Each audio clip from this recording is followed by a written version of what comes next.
అప్పట్లో school టీచర్లకి, coaching ఇచ్చే టీచర్లకి మధ్య వాళ్ళ స్థాయిల్లోనూ, సామర్థ్యాల్లోనూ చాలా తేడా ఉండేది.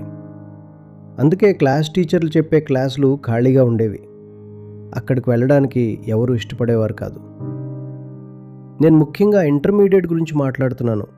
అందరూ క్లాసులు బంక్ కొట్టి మరీ ట్యూషన్ సెంటర్లో కూర్చునేవారు. ఈ రోజుల్లో యూపీఎస్సీ టీచర్లకి చాలా గుర్తింపు వచ్చేసింది. కానీ మీరు ఒక్కసారి యూపీఎస్సీ సిలబస్ గమనిస్తే అది డిగ్రీ లేదా పీజీ లెవెల్లోనే ఉంటుంది.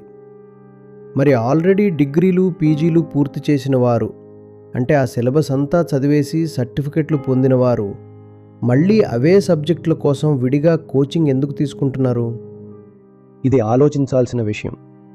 ఎందుకంటే యూనివర్సిటీలో మీకు పాఠాలు చెప్పిన ప్రొఫెసర్ల స్థాయికి, కోచింగ్ సెంటర్లలో చెప్పే టీచర్ల స్థాయికి ఆకాశానికి భూమికి ఉన్నంత తేడా ఉంది. అయితే ఇప్పటికీ యూనివర్సిటీల్లో కొంతమంది చాలా గొప్ప ప్రొఫెసర్లు ఉన్నారు. ఆ కొద్దిమంది మీద నాకు పూర్తి గౌరవం ఉంది. వాళ్ళ గురించి నేను మాట్లాడడం లేదు. కానీ నేను మెజారిటీ గురించి మాట్లాడుతున్నాను. మిగతా వాళ్ళంతా ఎలా ఉన్నారు?